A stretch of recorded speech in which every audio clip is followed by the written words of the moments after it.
Hello, hello. Thank you for rejoining us at Solving the World's Problems.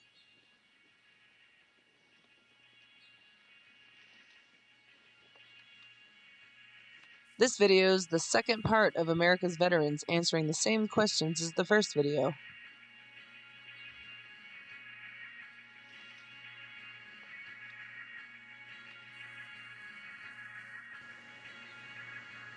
Do you think the world has problems? No. Yeah. Of course. Oh, definitely. I mean, of course the world has problems. In every corner of the world, you can put a flat or a circle. Every place where there is something, there's problems. If the world didn't have problems, then it would.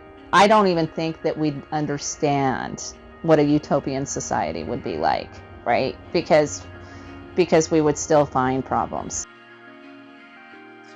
What do you think it takes to solve the world's problems?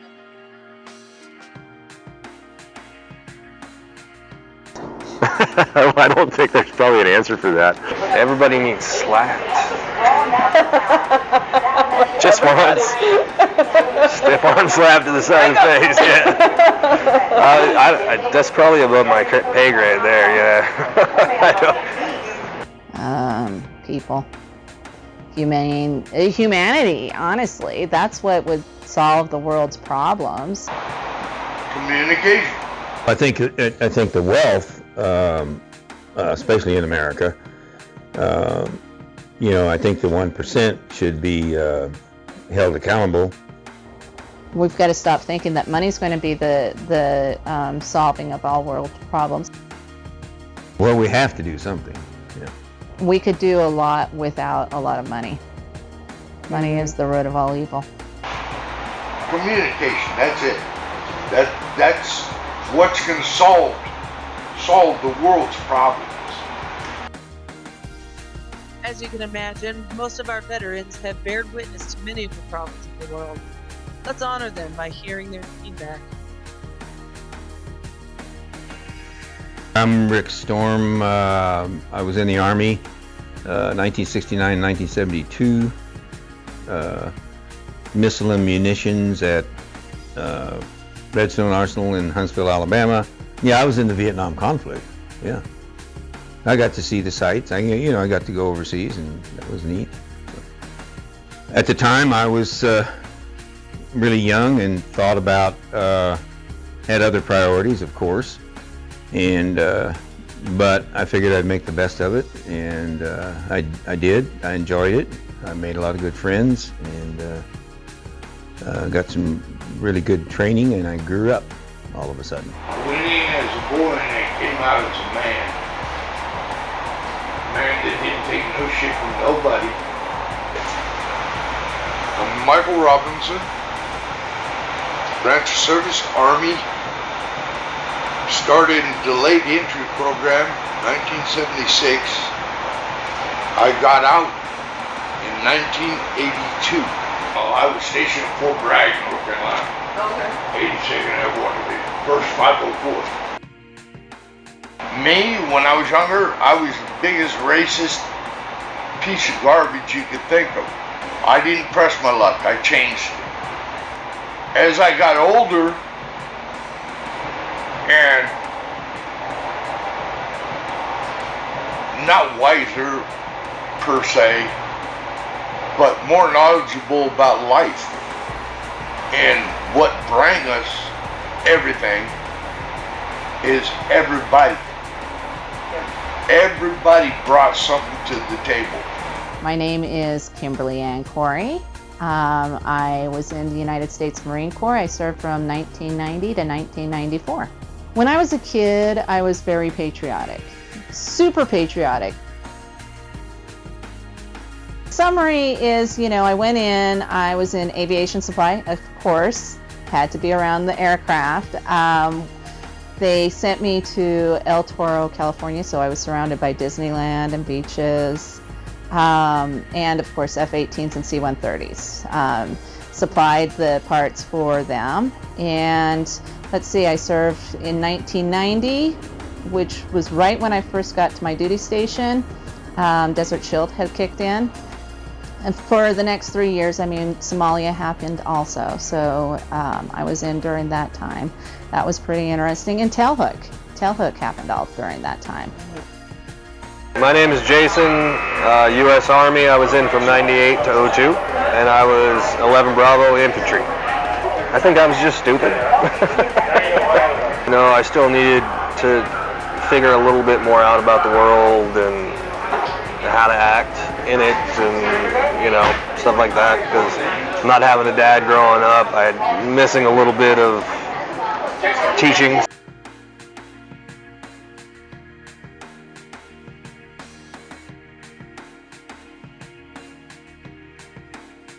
But our Sergeant Major, who was a Ranger with 127 combat jumps, yeah, I'd follow that guy anywhere. Michael Young, and I was in the Air Force. Went through the Air Force Academy, started in 1989, and retired in 2013. Initially, my plan was just to do my 5 years that I owed and get out. And then I fell in love with flying there and ended up getting into pilot training later. But and that's why I stayed. I was a military brat, so I kind of grew up with that as my lifestyle. But still, it wasn't about that. It was really about an education and some opportunities, and really not knowing what I was going to do with life. I say the military instilled. I mean, I was already a pretty disciplined kid, but it instilled just a huge sense of discipline in my life. I mean, you still see it to this day. It instilled a huge sense of integrity, and then a huge sense of others before yourself. So like kind of a selfless attitude. I flew A-10s, and so our mission really was to support the guys on the ground. And so it just kind of bred itself along those lines. But those are really probably the three things that I pulled from my 20 years or so.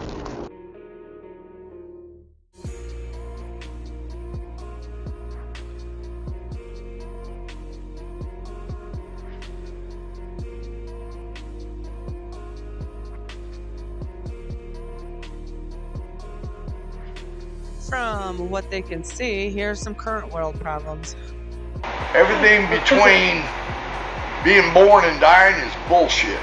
We need people to pull their heads out of their asses and just start doing what's right for us instead of acting like it's everybody else's fault and blaming. But from what it seems like to me, every successive generation of males is less of a man than the previous generation was. As time goes on, it seems like every next generation, time and time again, loses a little bit of that self-sufficiency and just taking care of yourself, pulling yourself up by your bootstraps and getting through it. I feel sorry for millennials. I see a lot of millennials with anxiety. I see a lot of young people that are just, addicted to video games and television and cell phones, and I mean their screen time is what rules them, and they're not critical thinkers. They don't want to be, and if you try to educate them, they cop an attitude about it, and so. Whereas, like these days,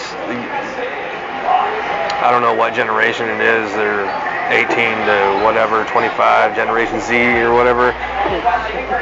It doesn't seem like they can really do much, that's not computer based. The real answer to that is I think we've shifted as a population and as a people. And my wife and I talk about this all the time, but it's a whole different world today. And I mean, obviously, duh. But there is in my opinion, a tremendous lack of just overall morality. Everything's acceptable. Nothing's not acceptable. There's nothing wrong. Everything's right. And the reality is in the world that's just not the way it is. I'm not saying it's black and white. There are tons of shades of gray. But I think we're seeing that in every echelon of our world and in our country right now, to where there's just no accountability.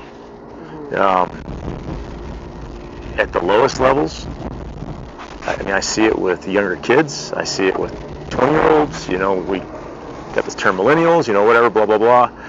And then you see it with our older generations now too, where it's not my problem. It's your problem, not mine. Well, no, it's our problem.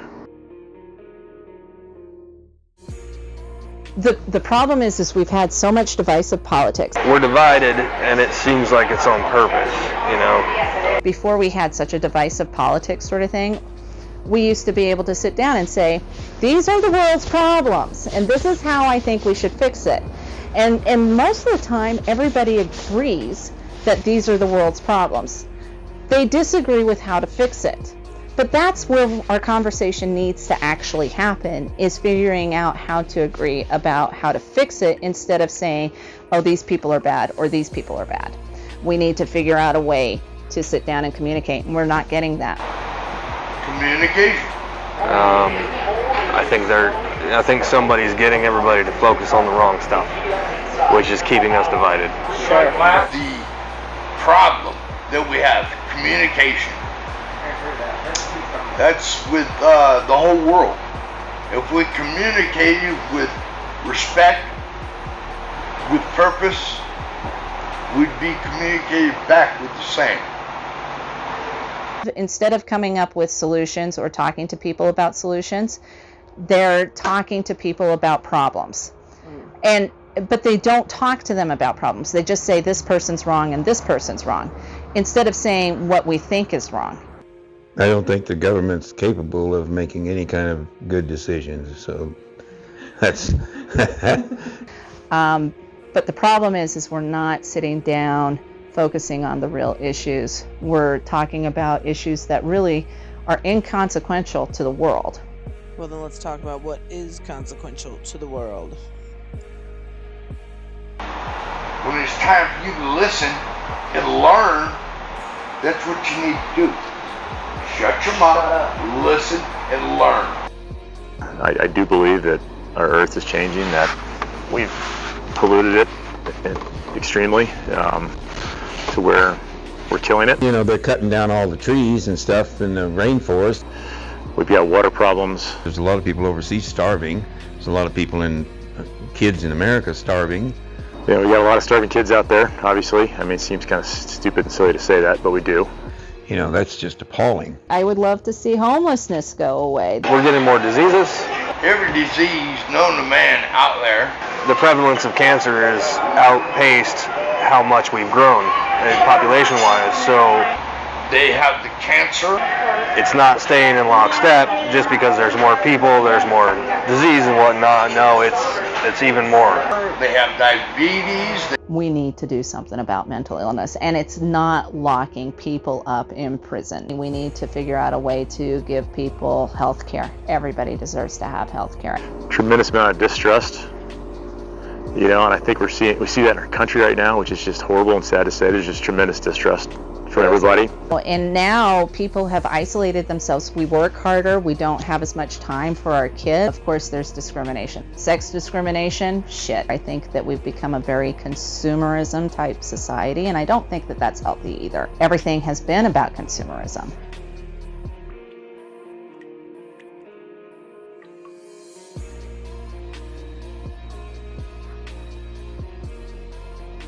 That's just the way I feel.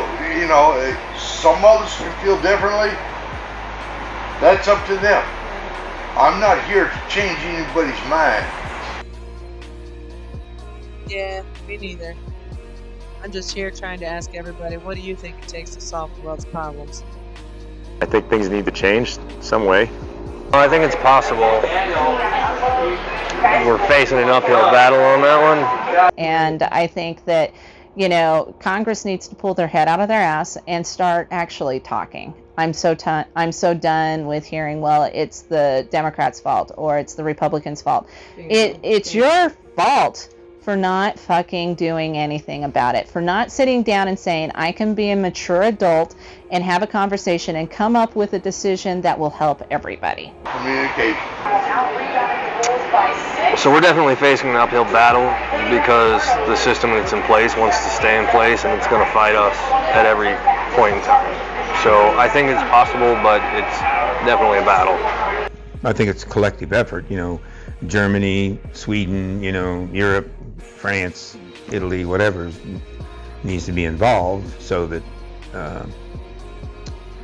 there's a great deal of stuff in Europe that's really good ideas, and America should adopt some of that stuff.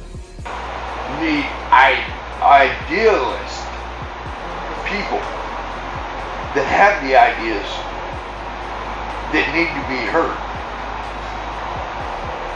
It's up to the strong people who run whatever to hear these ideas.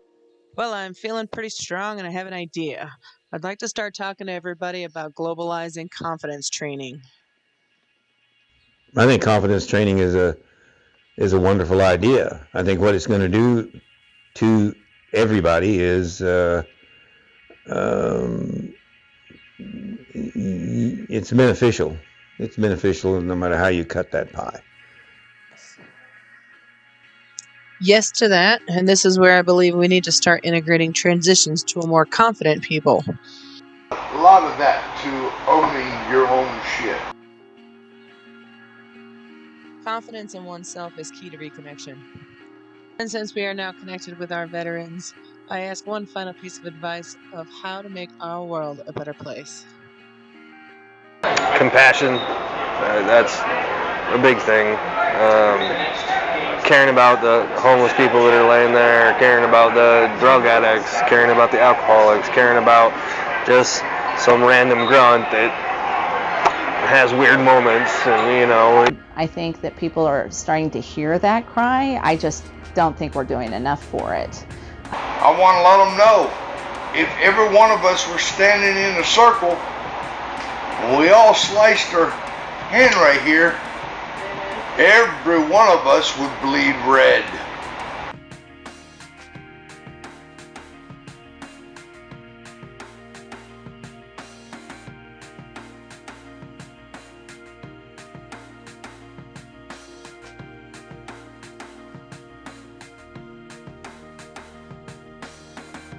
The more you learn, the more you can give to somebody else.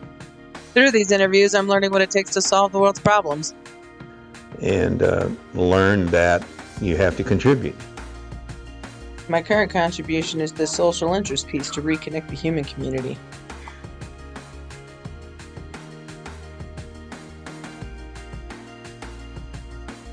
Everybody's got a vested interest, and so if you're not willing to pitch in one way or the other on an individual level, then it's just probably never going to get done. So yeah, no, it's not somebody else's problem, it's everybody's problem. And because it is everyone's problem, I'm asking all to donate $1 in efforts to solving the world's problems. if somebody wanted to do something great, they couldn't do it without money. Money would certainly help.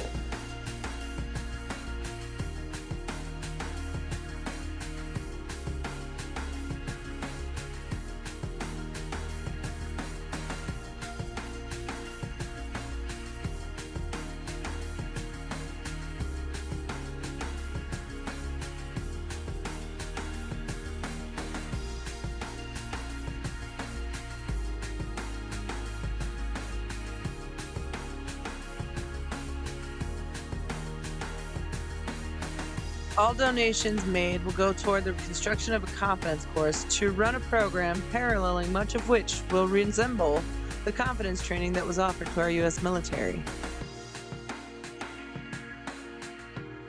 Instead, training to wage war on societal problems. What you're doing is an admirable thing. I think it's a wonderful thing, and more young people need to take the bull by the horns, and there's a lot of people out there there's a percentage out there that's doing that, of young people that's educated or getting educated, but it's not enough. And ladies and gentlemen, that'll be the close of our veterans segment. Moving forward, I will keep searching wisdom from many different social groups and interview and bringing them to this If channel. you don't love yourself, you don't feel good about yourself, you're not going to feel good about anything else you're doing.